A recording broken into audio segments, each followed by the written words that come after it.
मैं उमेश सर मेहर कोचिंग से। अब हम पढ़ेंगे अलैंगिक जनन की विशेषताएं। अलैंगिक जनन के बारे में काफ़ी कुछ अपन लोगों ने पढ़ लिया है, लेकिन अभी इसकी विशेषताएं देखते हैं। देखिए, मैंने पढ़ाया था कि अलैंगिक जनन में केवल एक ही जनक भाग लेता है। ये मैं पहले पढ़ा चुका हूं कि अलैंगिक जनन जो होता है उसमें केवल एक ही जनक होता है।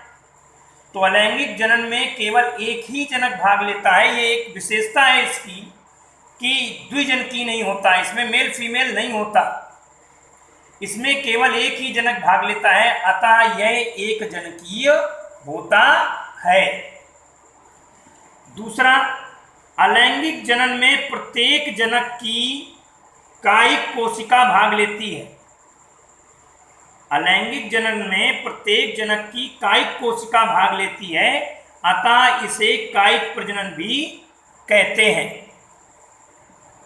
कायिक कोशिकाएं भाग लेने के कारण, क्योंकि यह जनन की वह विधि है जिसमें जनक कोशिकाएं, जनन कोशिकाएं या विशिष्ट जनन रचनाएं या तो बनती ही नहीं है, तो फिर क्या होता है, कैसे फिर पैदा होंगी संतानें? क्योंकि इनमें कायिक कोशिकाएं भाग लेती हैं, इसलिए कायिक कोशिकाओं के माध्यम से इसमें संतानें पैदा होती हैं। क्योंकि इनमें जो जनन कोशिकाएं होती हैं, विशिष्ट जनन रचनाएं होती हैं, वो इसमें अलैंगिक जनन में नहीं होती। तो फिर जनन होता कैसे है? कायिक कोशिकाओं के माध्यम से, इसीलिए इसे कायिक प्रजनन भी कहते हैं। यानी अलैंगिक जनन में प्रत्येक जनक की कायिक कोशिका भाग लेती है, अतः इसे कायिक प्रजनन भी कहते हैं। एक अगला पॉइंट है नंबर तीसरा कि अलैंगिक जनन में युग्मकों का संलयन नहीं होता। जब मेल फीमेल होंगे ही नहीं तो युग्मक का संलयन कहां से होगा? शुक्राणु अंडाणु में कैसे मिलेगा? क्योंकि इसका जनक ही एक होता है। अलैंगिक जनन का केवल एक जनक होता है, इसलिए इसमें युग्मकों का संलयन नहीं होता। अलैंगिक जनन में विभाजन जो होता है वो केवल समसूत्री विधि द्वारा ही होता है। अर्धसूत्री विभाजन मेल और फीमेल जब अलग अलग होते हैं तब होता है सामान्यतः, क्योंकि कुछ लक्षण मेल के होते हैं और कुछ लक्षण फीमेल के होते हैं, और दोनों लक्षण मिल जाते हैं तो फिर एक नई आकृति को जन्म देते हैं। लेकिन इसमें चूंकि युग्मक नहीं होता, युग्मकों का संलयन नहीं होता, दूसरा इसका जनक एक है, इसलिए अलैंगिक जनन का विभाजन केवल समसूत्री विधि द्वारा ही होता है।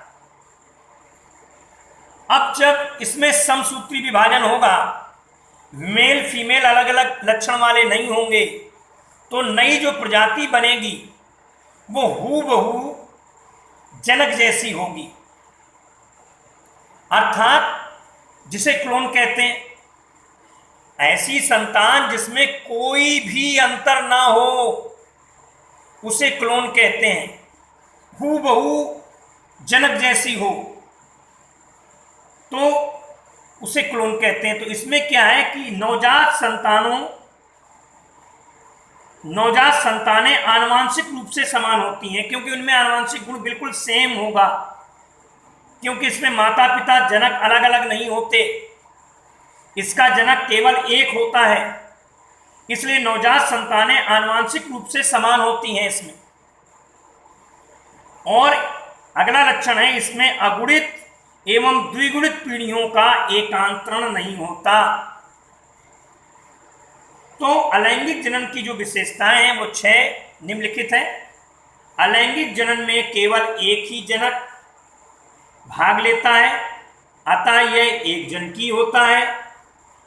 नंबर दूसरा, अलैंगिक जनन में प्रत्येक जनक की कायिक कोशिका भाग लेती है, अतः इसे कायिक प्रजनन भी कहते हैं। नंबर तीसरा, अलैंगिक जनन में युग्मकों का संलयन नहीं होता। नंबर चौथा, अलैंगिक जनन में विभाजन केवल समसूत्री विधि द्वारा होता है, अर्धसूत्री विभाजन इसमें नहीं होता। नंबर पांचवा, नवजात संतानें आनुवांशिक रूप से समान होती हैं, क्योंकि इनका जनक एक होता है। इसमें अगुणित एवं द्विगुणित पीढ़ियों का एकांतरण नहीं होता। तो अलैंगिक जनन की जो विशेषताएं हैं, अलैंगिक जनन में केवल एक ही जनक भाग लेता है, अतः यह एक जनकी होता है। नंबर दूसरा, अलैंगिक जनन में प्रत्येक जनक की कायिक कोशिकाएं भाग लेती हैं, अतः इसे कायिक प्रजनन भी कहते हैं। नंबर तीसरा, अलैंगिक जनन में युग्मकों का संलयन नहीं होता।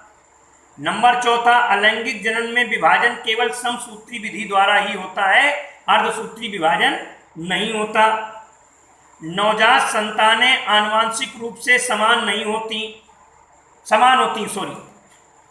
नवजात संतानें आनुवांशिक रूप से समान होती हैं। समान इसलिए होती हैं क्योंकि इसमें केवल एक जनक होता है, इसमें दो जनक नहीं होते कि आधे लक्षण मां के आएंगे आधे पिता के आएंगे, ऐसा नहीं है। एक ही लक्षण, एक ही जनक है, इसलिए इनकी आनुवांशिक गुण समान होते हैं संतानों में। इसमें अगुणित एवं द्विगुणित पीढ़ियों का एकांतरण नहीं होता। धन्यवाद।